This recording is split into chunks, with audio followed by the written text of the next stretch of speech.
नमस्कार दोस्तों, मैं दिग्विजय सिंह आप सबका बहुत स्वागत करता हूं दिग्विजय इकोनॉमिका में।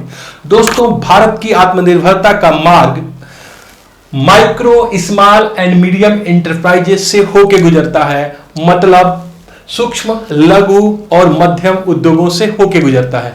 अगर इस एरिया को हम लोग प्रमोट नहीं करेंगे तो जो हमारे पीएम का सपना है वो पूरा नहीं हो पाएगा। हमको अपने एमएसएमई सेक्टर को काफी आगे बढ़ाना है, जिससे कि हम नो डाउट दुनिया के एक लीडर के रूप में जाने जाएं।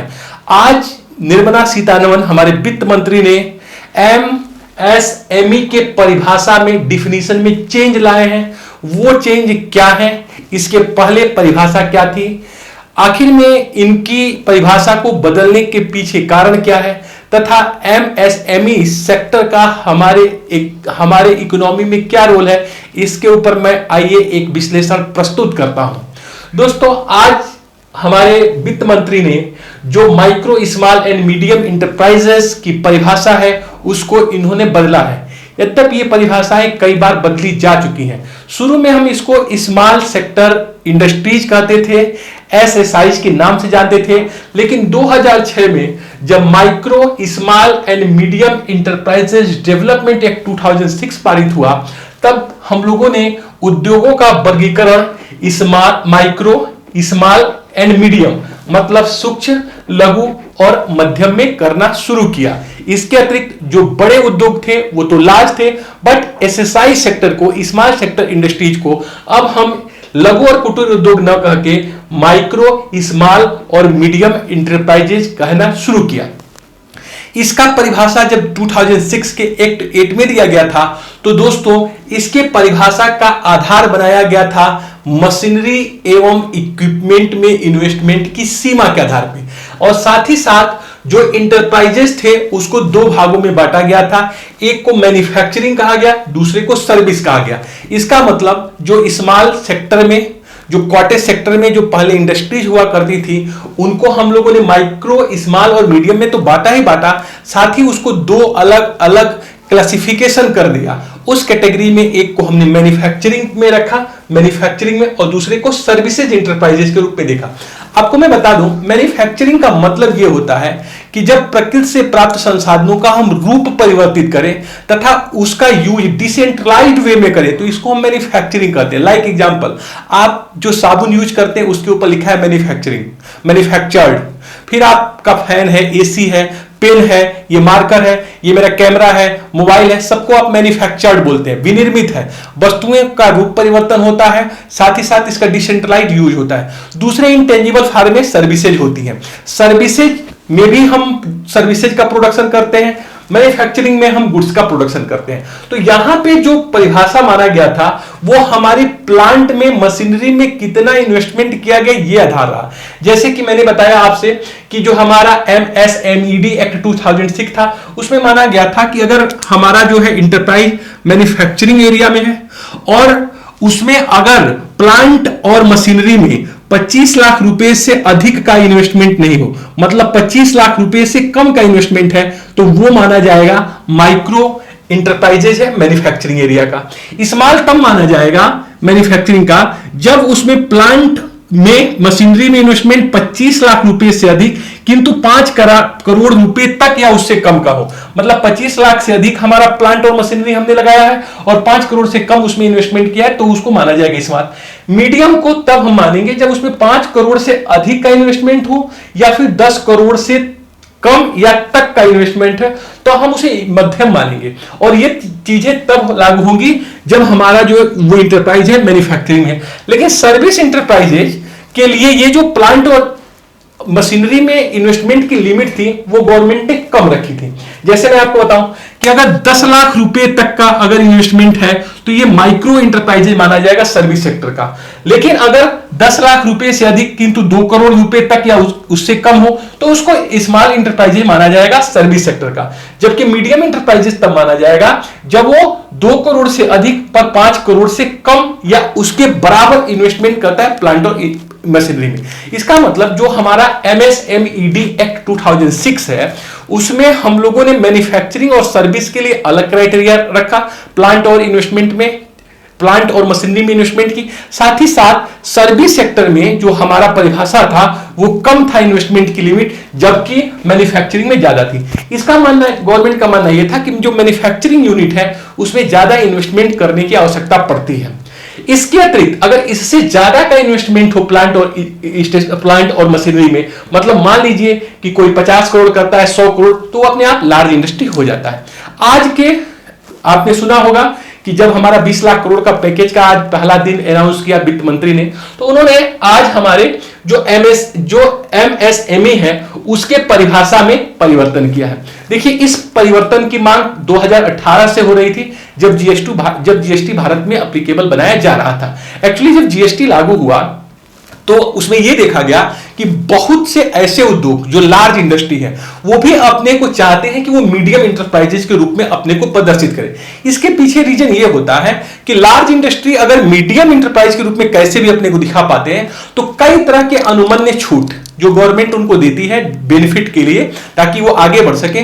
तो अगर कोई बड़ी इंडस्ट्री मीडियम में आ जाती है तो उसको कई तरह के रिबेट मिल जाते हैं, कई तरह की टैक्सेशन में छूट मिल जाती है, कम रेट पे उनको जो इंटरेस्ट मिल जाता है। कई बार गवर्नमेंट कुछ प्रोडक्ट का लाइसेंस सिर्फ मीडियम काटेज इंडस्ट्री के लिए ही देती आई है। तो इसलिए क्या होता था, बड़े उद्योग चाहते थे कि वो कहीं ना कहीं से मीडियम इंटरप्राइजेज में अपने को करा सके। इसलिए क्या हुआ, 2018 में कई तरह की बातें चली जिसमें यह कहा गया कि अब जो डिफिनीशन है इनका वो परिवर्तित किया जाए, और डिफिनीशन का जो आधार हो वो प्लांट और मशीनरी में इन्वेस्टमेंट ना हो बल्कि एनुअल टर्नओवर के आधार पे हम लोग परिभाषित करें। साथ ही साथ सर्विस और मैन्युफैक्चरिंग अलग अलग सेक्टर न मान के इसे एक ही सेक्टर में परिभाषित किया जाए, और टोटल एनुअल टर्नओवर अर्थात यह माना गया कि एक साल में जो भी अपने वो प्रोडक्ट को सेल करते हैं, वो जो टर्नओवर होता है एनुअल टर्नओवर, जो भी ये प्रोडक्ट को सेल करे, चाहे वो गुड्स को सेल करे या सर्विसेज को, तो एनुअल टर्नओवर के आधार पे इसको परिभाषित किए। लेकिन ये टर्नओवर वाला क्राइटेरिया भी अभी एक्सेप्ट नहीं हुआ। लेकिन आज का जो परिभाषा है जिसे अडॉप्ट किया है गवर्नमेंट ने, बेसिकली उसमें जो बड़ा परिवर्तन किया, बहुत ध्यान से सुनिएगा, जो बड़ा परिवर्तन किया गया उसमें यही किया गया है कि इंटरप्राइजेज का जो मैन्युफैक्चरिंग और सर्विस में क्लासिफिकेशन था इसको बंद कर दिया गया है। अब हमारा मैन्युफैक्चरिंग और सर्विस दोनों के लिए एक ही क्राइटेरिया होगी, ये अलग अलग क्राइटेरिया नहीं होगी। इस जो लूपहोल्स को कम किया गया है। अब जो हमारा परिभाषा है उसमें लेकिन दो आधार है, एक आधार वही है इन्वेस्टमेंट लिमिट प्लांट और मशीनरी में, और दूसरा एक है एनुअल टर्नओवर। तो अब देखिए जो नया परिभाषा आया है, जो क्राइटेरिया चेंज किया है आज हमारे गवर्नमेंट ने, वो क्राइटेरिया में दो चीजें हैं, इन्वेस्टमेंट के साथ साथ एनुअल टर्नओवर। और ये जो इंटरप्राइजेज होंगी वो मैन्युफैक्चरिंग और सर्विस, ये दोनों के ऊपर लागू होंगी। अगर हम प्लांट और मशीनरी में इन्वेस्टमेंट 1 करोड़ तक करें या फिर एनुअल टर्नओवर 5 करोड़ तक हो तो इसे माइक्रो में काउंट किया जाएगा, चाहे वो मैन्युफैक्चरिंग यूनिट हो चाहे वो सर्विस यूनिट हो। इसी तरह अगर निवेश 1 करोड़ से अधिक हो या 10 करोड़ तक हो, और अगर ये 5 करोड़ से लेके 50 करोड़ तक टर्नओवर, एनुअल टर्नओवर इसका होता है, तो इसको हम मानेंगे स्मॉल इंटरप्राइजेस।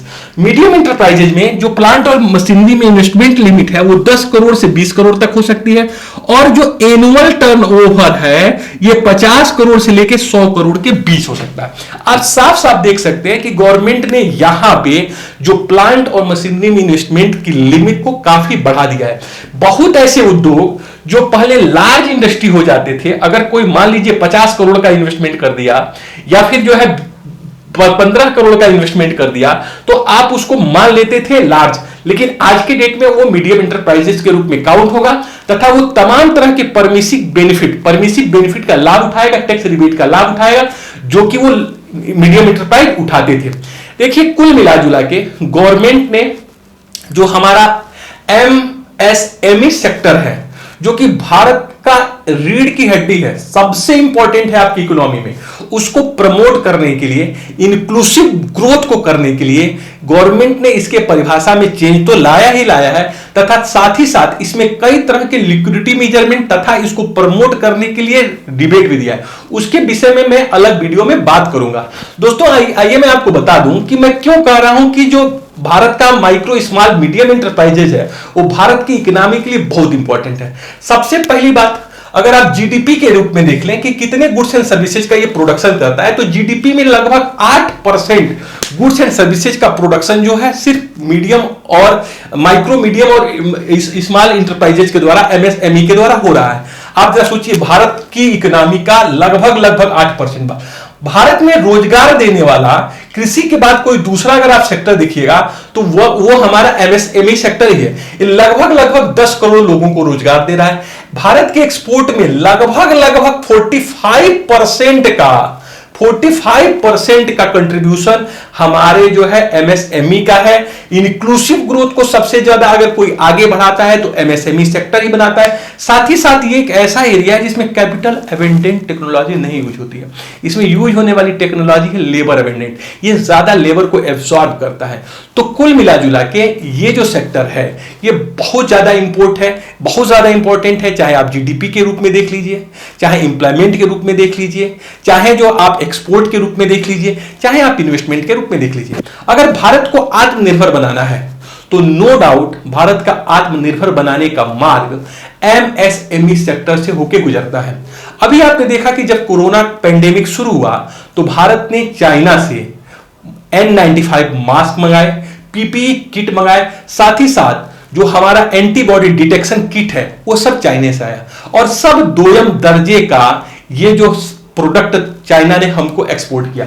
चाइना ने भारत को ही नहीं, इटली को, फ्रांस को, यूएस को, हर जगह पीपीई किट एक्सपोर्ट किए। साथ ही साथ उन्होंने एंटीबॉडी टेस्टिंग किट, जिसको रैपिड टेस्ट कहते हैं, वो एक्सपोर्ट किए, और साथ ही साथ N95 मास्क उसने एक्सपोर्ट किया। अभी आप देखिए उसके सारे प्रोडक्ट दोयम दर्जे का रहा। दुनिया के तमाम देशों ने इसके ऊपर आवाज उठाई, भारत ने भी आवाज उठाई। चाइना ने कहा कि आप लोग इस प्रोडक्ट को ठीक से यूज ही नहीं कर पा रहे। जरा देखिए कितना ज्यादा जो है इररिस्पॉन्सिबल आंसर ने चाइना का रहा। देखिए भारत के स्मॉल और कॉटेज इंडस्ट्री, एमएसएमई सेक्टर का करामात, आज के डेट में प्रत्येक दिन भारत में 2 लाख N95 मास्क भारत बना रहा है, जो भारत नहीं बनाता था। भारत में प्रत्येक दिन 2 लाख पीपीई किट इसी सेक्टर के द्वारा बनाया जा रहा है, एमएसएमई सेक्टर के द्वारा बताया जा रहा है। भारत ने एंटीबॉडी डिटेक्शन किट को बना लिया है, रैपिड टेस्ट किट को। कुल मिला जुला के अगर हमारे देश के प्रधानमंत्री और भारत के महान लोग ये चाहते हैं कि भारत आत्मनिर्भर बने, 21वीं सदी भारत की सदी हो और भारत अपने समृद्धि के झंडे को पूरी दुनिया में गाड़ दे, मानवता का पाठ पढ़ाए, तो नो डाउट हमारे आत्मनिर्भरता का मार्ग एमएसएमई सेक्टर के होके जाता है। एमएसएमई सेक्टर का इसलिए भी ज्यादा इंपॉर्टेंट है।